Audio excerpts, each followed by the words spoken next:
Olivier, j'ai eu l'occasion d'aller chez Valspec durant le tournage de nos émissions 100% économie sociale. Est-ce que tu savais que c'est l'une des plus grandes salles professionnelles de diffusion hors et spectacle en Montérégie-Ouest? Oui, impressionnant.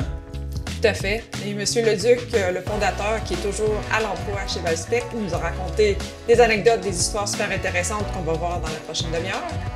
Oui, il est encore impliqué sur le conseil d'administration après toutes ces années-là? Après toutes ces années-là, c'est une vraie personne engagée qui a à cœur l'économie sociale. Bien, je savais que c'est ça, Valspec a un mandat de diffusion puis de rayonnement local, comme plusieurs salles de spectacle au Québec. Puis c'est ça qui est souvent méconnu, en fait, c'est que la culture, en fait, c'est une contribution importante, en fait, à l'économie du Québec. Puis ce qui est intéressant, en fait, c'est qu'il y a plusieurs salles de spectacle, justement, qui sont gérées en modèle de but non lucratif, comme Valspec le fait, avec la Sierra Albert du Mouchel. Puis c'est ça, l'économie sociale, au final. C'est un modèle d'affaires, comme qu'on va voir un peu, qui comporte, en fait, un conseil d'administration qui diffuse de l'information au niveau local, de la culture plutôt, au niveau local, donc qui est un acteur local très important, en fait. Tout ça en aspirant la viabilité économique de l'entreprise pour qu'elle puisse prospérer et durer dans le temps.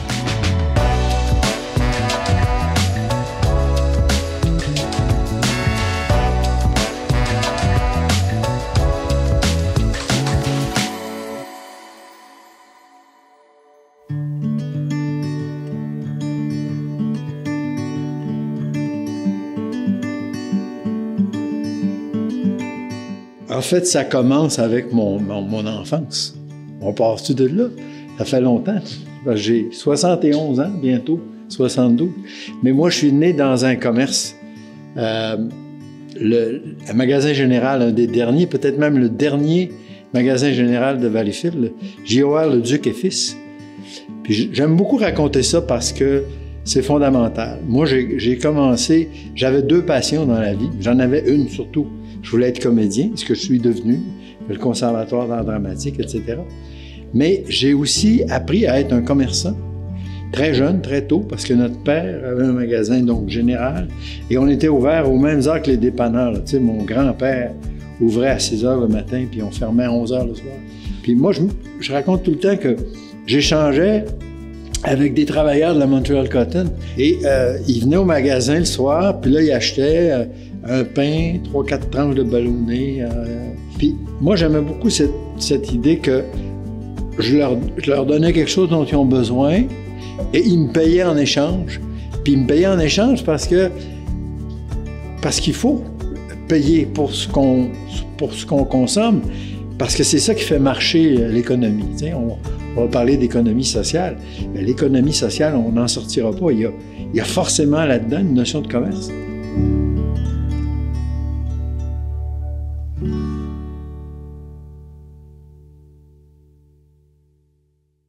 Valspec, c'est l'organisme, donc c'est vraiment le nom qui regroupe toutes les activités de la salle, finalement, parce que le lieu physique, c'est la salle Albert Dumouchel qui se retrouve dans le cégep de Valleyfield.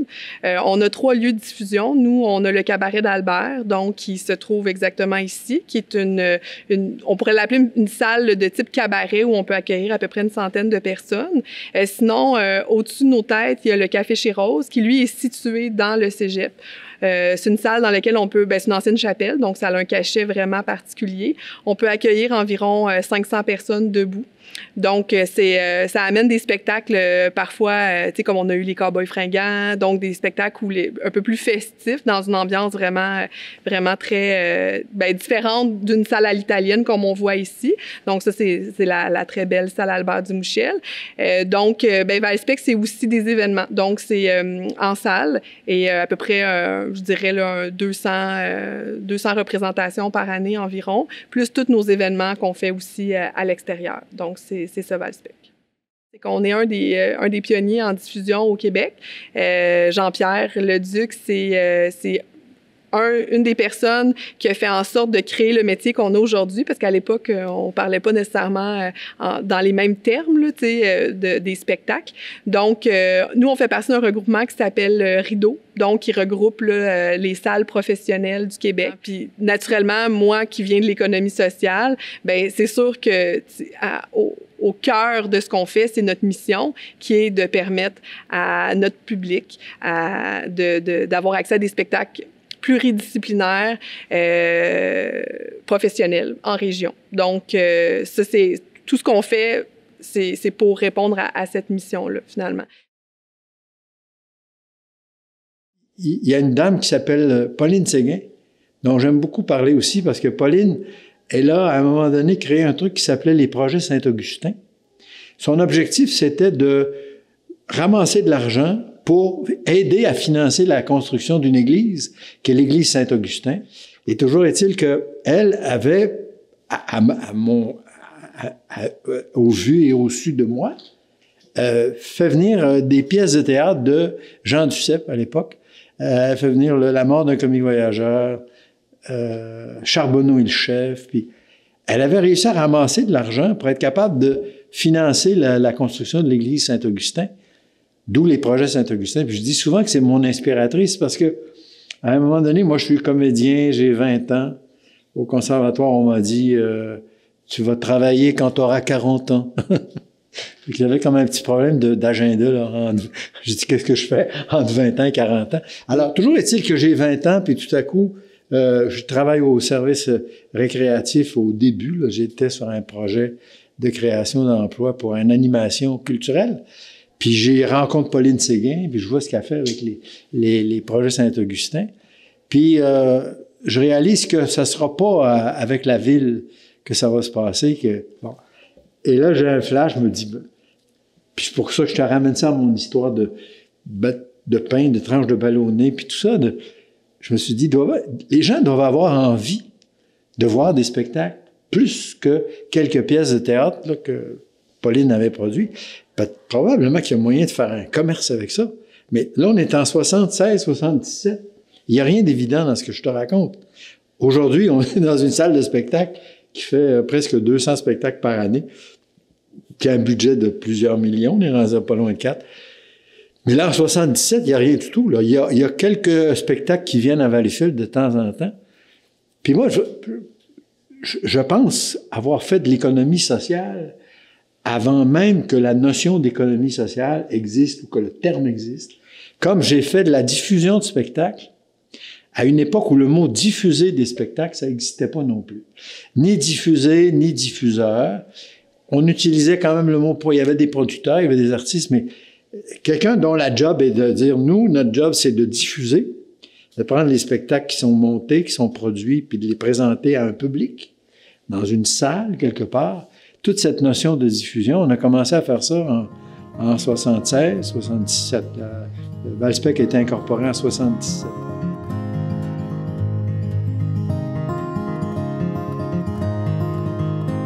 À la base, nous, on est un diffuseur, donc le cœur de mon travail, c'est de programmer des spectacles. Pour le faire, j'ai une directrice adjointe maintenant, artistique. Donc, c'est sûr que des fois, les gens, ils pensent qu'on passe notre journée à juste appeler des artistes puis booker des shows. En réalité, oui, ça fait partie de notre travail, mais tu sais, on voit beaucoup de spectacles. On a des regroupements de diffuseurs aussi pour parler des différentes productions qui s'en viennent.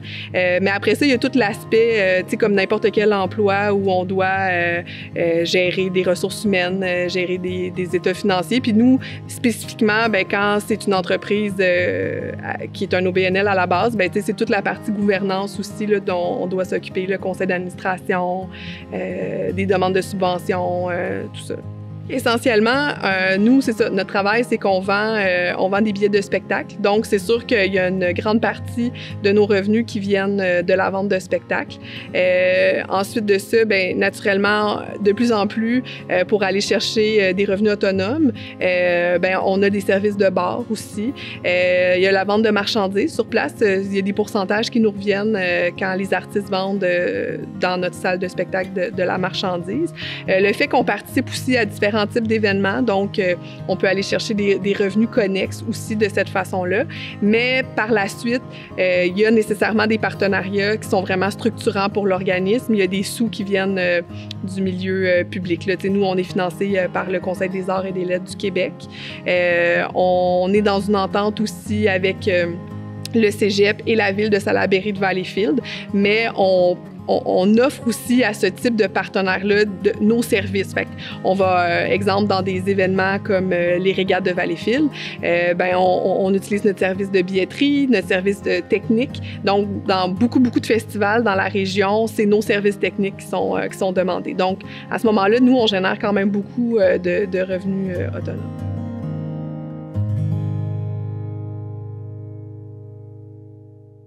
Ce que ça a été au départ, c'était vraiment un objectif de dire, il y a des gens qui vont vouloir ça, on va leur donner ça, ça va marcher, on va leur vendre des billets de spectacle, on va payer les producteurs, on va payer les artistes, et on va prendre l'argent pour payer tout ce que ça coûte, puis si il y a moyen, puis évidemment qu'on avait l'objectif aussi qu'on puisse gagner nos vies à faire ça.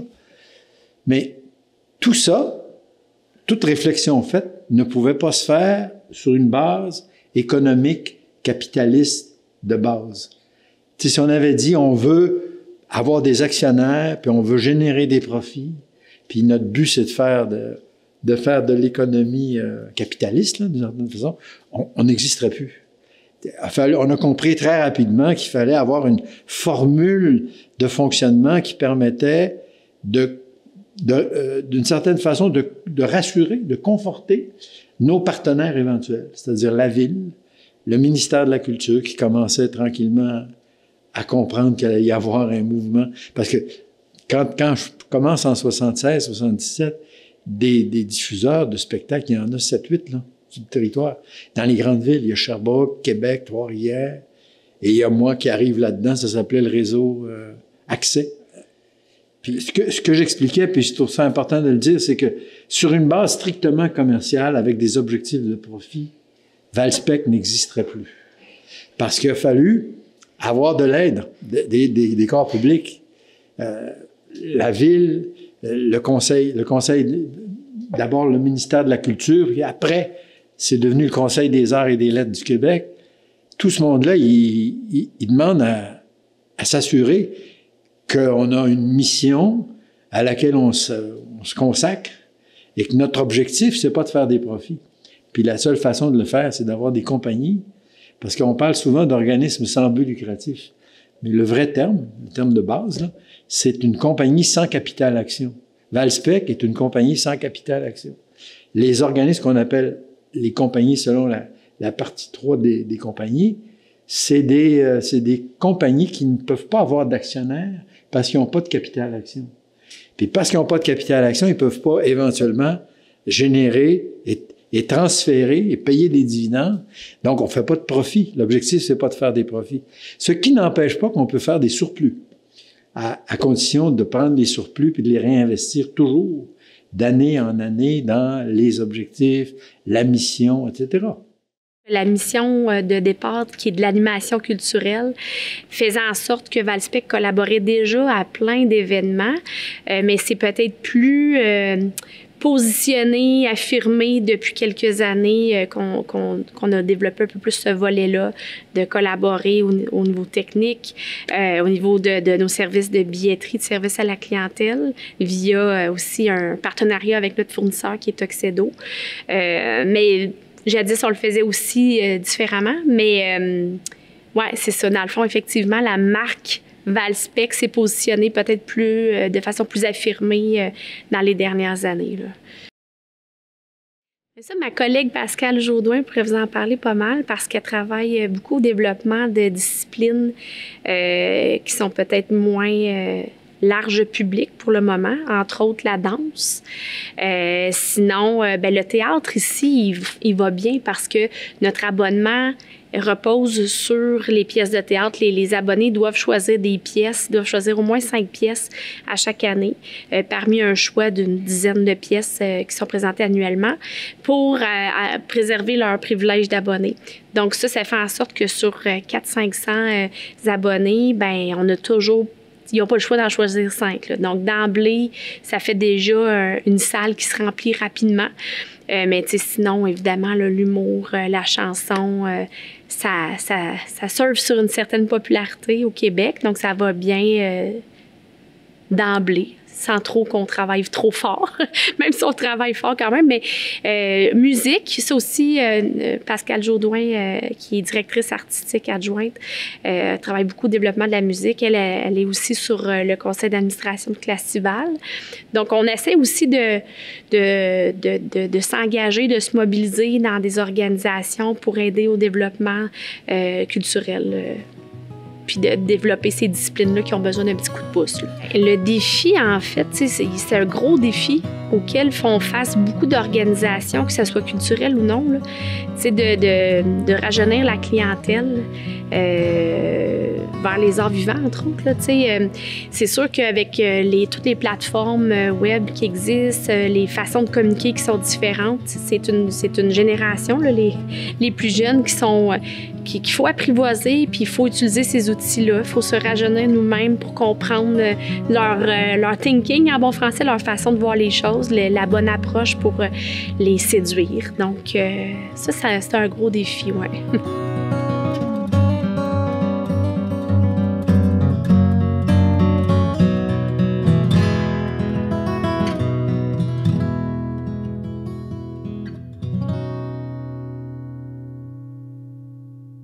En fait, c'est pour atteindre naturellement la rentabilité. C'est sûr que si on se fiait seulement aux subventions, on serait pas du tout, on serait pas pérenne, là, on serait pas viable. Donc, il faut vraiment, c'est toujours le juste équilibre entre les subventions, les partenariats puis les services qu'on offre. Donc, c'est ce qui nous rend rentable, mais aussi c'est ce qui nous permet de faire du développement. Parce que dans le fond, tu sais, c'est sûr que Valspec, notre but, c'est pas que de présenter des humoristes connus puis des spectacles à grand déploiement où on sait que la salle va être remplie à craquer. Notre mission aussi, c'est de faire du développement pour soutenir des disciplines qui sont moins qui sont moins populaires finalement, là, comme exemple une discipline comme la danse, la musique classique, le cirque, les spectacles pour enfants. Donc, nous, c'est toutes des disciplines qu'on doit soutenir. Fait que c'est sûr que naturellement, pour pouvoir avoir une programmation qui est diversifiée, on doit aller chercher des revenus autonomes pour soutenir cette programmation-là aussi. Là.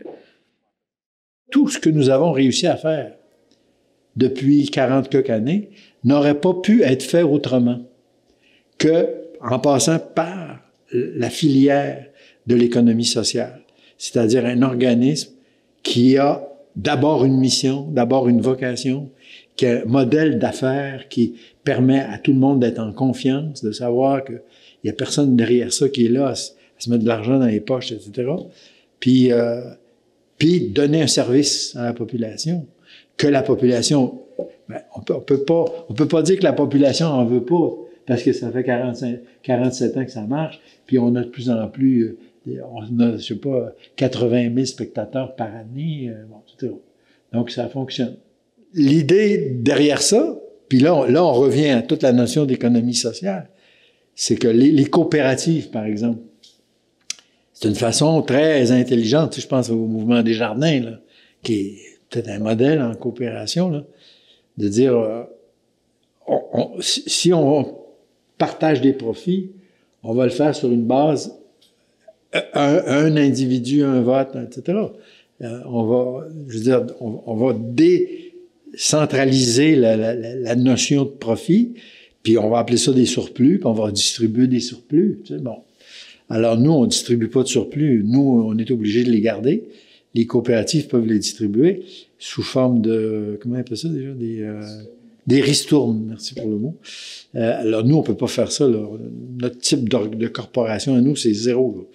On retourne pas d'argent à personne, on garde les surplus à l'intérieur de la compagnie pour être capable de poursuivre notre mission, qui est de faire de plus en plus, de mieux en mieux ce que nous faisons. Présenter des spectacles de toutes les disciplines. C'est que moi, au départ, tu sais, le pôle en économie sociale, j'ai vu sa naissance parce que j'ai travaillé au Forum Jeunesse, qui était affilié avec la CRE, Vallée du Haut-Saint-Laurent. Donc, je connaissais le pôle, mais c'était vraiment à ses balbutiements. Quand j'ai ouvert mon organisme, naturellement, j'ai cogné à la porte du pôle parce que souvent, quand on fait de l'économie sociale, surtout comme au niveau culturel, souvent les gens, ils comprennent pas vraiment ce qu'on... Tu sais, c'est vraiment... je pense que l'économie sociale est très connue pour l'aspect plus social, un petit peu moins dans le milieu culturel puis artistique.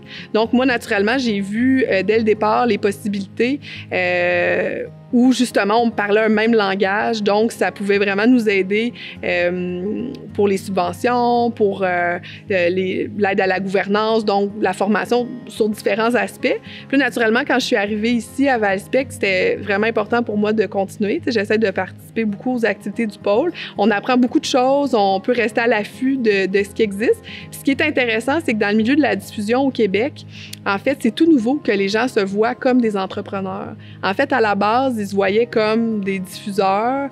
Oui, la forme juridique de leur entreprise, c'était des organismes, mais ils ne pensaient pas qu'ils faisaient de l'entrepreneuriat, en fait. T'sais, ils se voyaient pas comme des entrepreneurs. Puis moi, quand je suis arrivée, j'étais comme, ben oui, clairement qu'on est des entrepreneurs, tu sais. Puis je trouve ça le fun, tu sais, parce que maintenant, je sens que je suis jeune diffuseur. Donc, les gens, tu sais, j'ai moins d'expérience que certains collègues, ça fait justement 30 ans qu'ils font ça. Par contre, tu sais, l'aspect économie sociale, moi, ça, j'apporte cette nouveauté-là, tu sais, je dis pas que c'est moi qui ai inventé ça, là, mais tu sais, je le sens dans nos rencontres de conseil d'administration, parce que je fais partie du réseau Scène, qui est un regroupement de diffuseurs je dirais dans notre secteur, là. On parle beaucoup de ça, des possibilités aussi, puis ça, c'est vraiment intéressant. Là, on a fait venir Jean-Martin Hossan on a fait une étude là, autour justement de l'impact d'un diffuseur au niveau économique dans une municipalité. On est allé creuser même jusqu'à un point de savoir un acheteur de billets, c'est une personne qui fait plus de bénévolat, c'est une personne qui va plus voter aux élections, et aussi de voir tout le rayonnement puis le développement économique un soir de spectacle.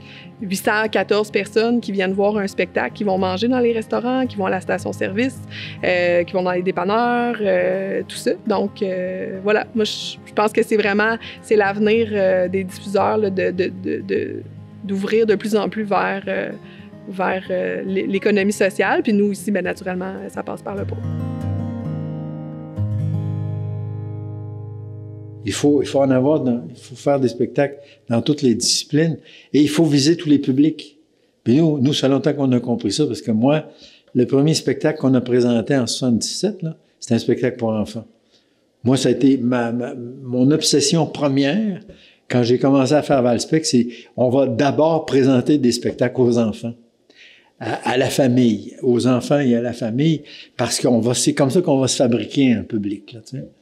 Puis tu as cette récompense-là quand tu as mon âge, là, puis que tout à coup, il y a un adulte de 40 ou je sais pas quoi, presque 50 ans, qui arrive avec sa fille ou avec son fils, puis qui dit « Je suis venu voir les petits dimanches. » Puis là, on s'en vient voir les petits dimanches. J'étais petite, puis il y avait les petits dimanches, qu'on fait toujours d'ailleurs. C'est notre série jeunesse du dimanche après-midi.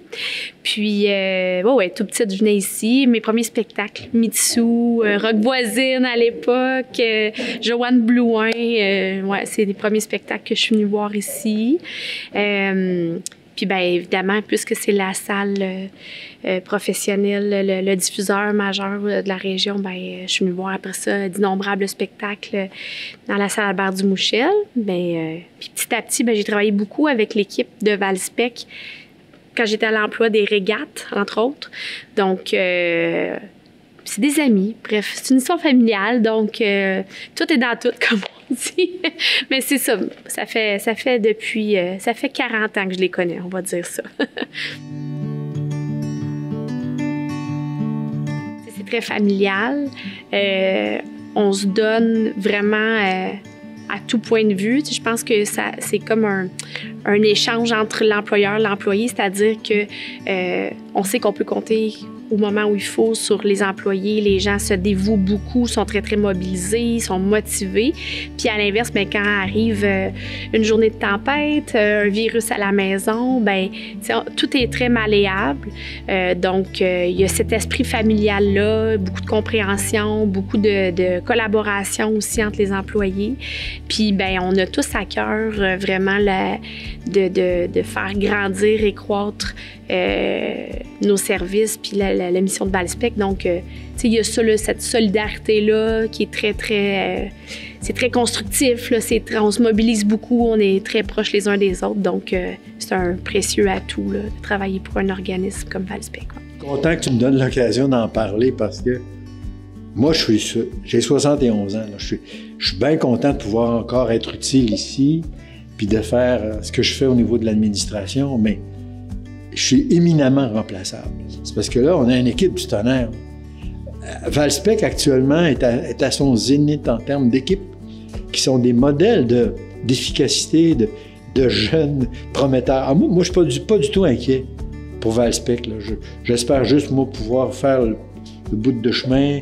J'espère surtout me rendre à un moment où je vais être capable de passer le flambeau de ce que je suis capable de ce que je contrôle, là, etc. On va travailler là-dessus. Mais pour le reste, là, pour ce qui est de Valspec, organisme de diffusion de spectacles, gestionnaire de salles, gestionnaire de programmation, on a une équipe du tonnerre. Ouais. Et ça, je dirais, c'est peut-être la plus grande, pas consolation, mais le plus grand sujet de fierté, tu sais, d'avoir fait en sorte de permettre qu'un organisme existe, survive, prenne sa place, devienne ce qu'il est, pour que ces gens-là puissent éventuellement le prendre, en faire leur affaire aussi, puis faire avancer ça. Puis moi, je pense que dans 50 ans, Valspec va être encore là. Moi, je ne serai plus là, mais on va être encore là. Il y a des projets de toutes sortes de rénovation ici. On est en perpétuelle préoccupation d'améliorer les choses, tant sur le plan physique, technique, programmation, puis s'adapter à la nouvelle réalité. Moi, je suis ravi de ça. Ouais. Ouais. C'est une grande... je dirais que c'est presque une récompense. Une récompense pour les efforts qu'on y a mis, puis tout ça, de savoir que tout est entre bonnes mains. Là.